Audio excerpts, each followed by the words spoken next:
Dapatan pertama untuk kita punya report CFIC adalah impak daripada serangan yang berlaku di Hormuz dan perang antara US dan Iran semestinya akan memberi impak pada downstream sector dalam ekonomi Malaysia, dan ini merupakan sesuatu yang tidak patut diambil ringan. Dan serangan Iran ke atas fasiliti-fasiliti minyak di Qatar dan sebagainya sudah memastikan yang krisis ini akan berterusan selama sekurang-kurangnya setahun ataupun 2 tahun untuk meningkatkan kapasiti di tempat tersebut.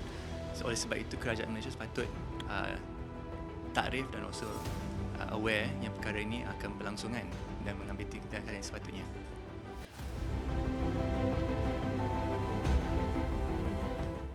Kebimbangan ini akan tergantung kepada sama adakah kerajaan bersifat front-footed dan mengambil tindakan yang sewajarnya dan secepat mungkin untuk memastikan yang impak pada perang ini tidak berlangsungan lebih dari setahun.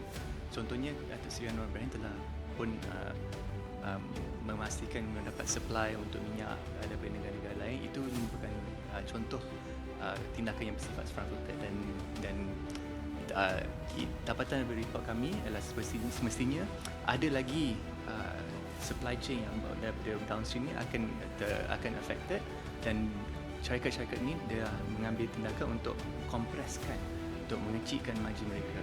Dan soalannya sekarang adalah apakah tindakan syarikat tersebut dan apakah tindakan kerajaan untuk memastikan perkara ini tidak meruncing lagi.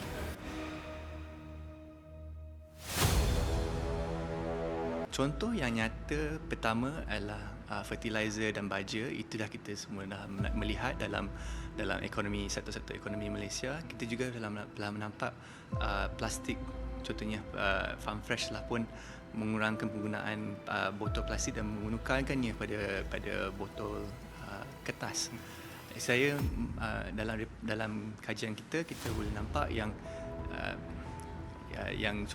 barang-barang produk itu sepertinya akan jadi mostly affected daripada impak dalam supply crisis ini. Dengan menggunakan CEPII data yang dikendali dan dikutip oleh Sumber Kerajaan Perancis, kita dapat tahu apa barang-barangan yang datang daripada Selat Hormuz ke Malaysia. Dengan data tu kita dapat identify yang ada 106 produk yang semestinya datang Malaysia, dan setengahnya akan saya panggil high exposure produk.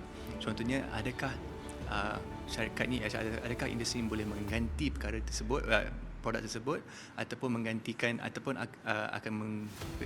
perkara ini tidak langsung di dalam contohnya di shelves lah.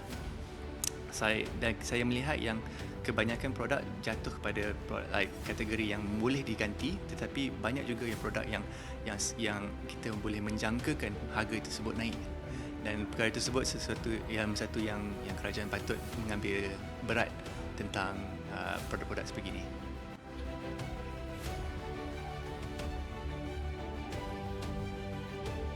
Dalam report kita, dia berteraskan 3. Satu, fikirkan semula apakah strategi kerajaan untuk memberikan subsidi kepada syarikat ataupun pada individu rakyat Malaysia dalam masa akan datang. Kedua adalah memastikan berkomunikasi, apakah jangkaan kita sebagai masyarakat, apakah impak perkara tersebut kepada harian, pada daily routine rakyat Malaysia. Itu yang 2 yang paling penting saya rasa. Yang sebagainya dalam report kita cakap yang ada middle term strategy dengan long term strategy. Itu walaupun selepas krisis ini kita patut ambil berat juga apa yang kita akan buat.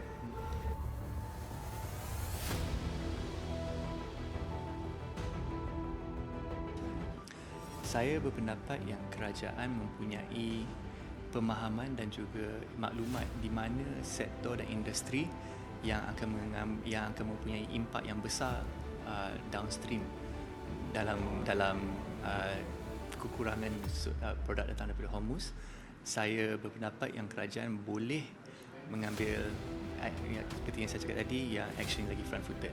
Situ kita boleh identify sektor mana yang memerlukan dengan apa yang dia perlukan, dan tailor dia punya dia punya needs, pada dia punya needs, kita ambil langkah itu.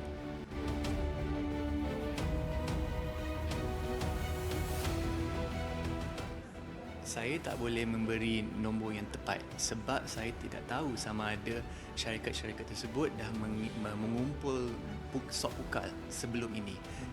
Kalau contohnya negara yang budaya bisnes dia lebih konservatif, mungkin dia dah ada banyak stok ukal. Jadi maknanya dia boleh pakai benda tu sampai dia habis, baru kita akan nampak efek dia. Jadi dan saya tak nampak lah syarikat mana simpan stok ukal, stok warehouse yang mana dia orang simpan. Jadi saya tak boleh bagi nombor yang tepat.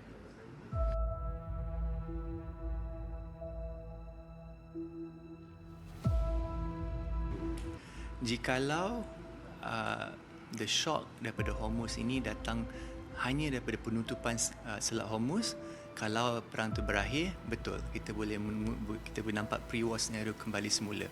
Tetapi serangan Iran atas fasiliti-fasiliti minyak di Qatar sudah pun memastikan yang krisis ini akan berlangsungan, kerana fasiliti-fasiliti minyak tersebut adalah fasiliti yang akan memberi stok dan supply kepada ekonomi kita, dan memandangkan dia sudah pun runtuh atau rosak dan musnah, kita tidak boleh nampak lagi senario di mana walaupun perang berakhir esok, normality akan kembali sekurang-kurangnya setahun atau setahun setengah,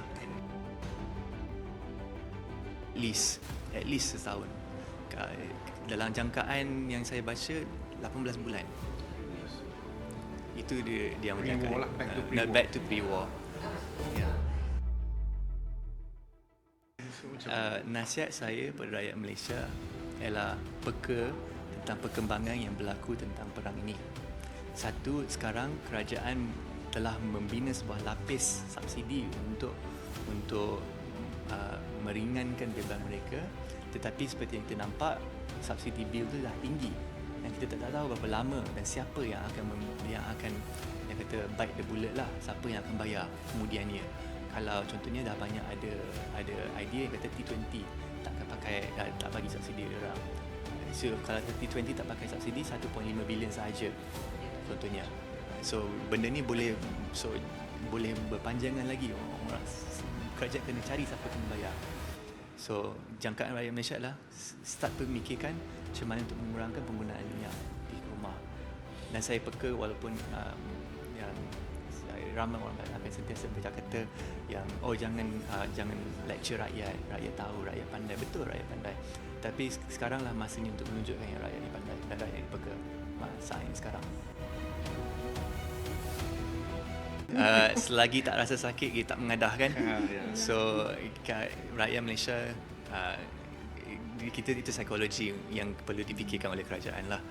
Saya punya nasihat adalah orang yang sedang yang menonton, yang nampak saya sekarang, boleh kurangnya akan pekalah yang perkara ini sebuah krisis. Walaupun kita tak rasa benda ni krisis, tapi sebenarnya ialah krisis.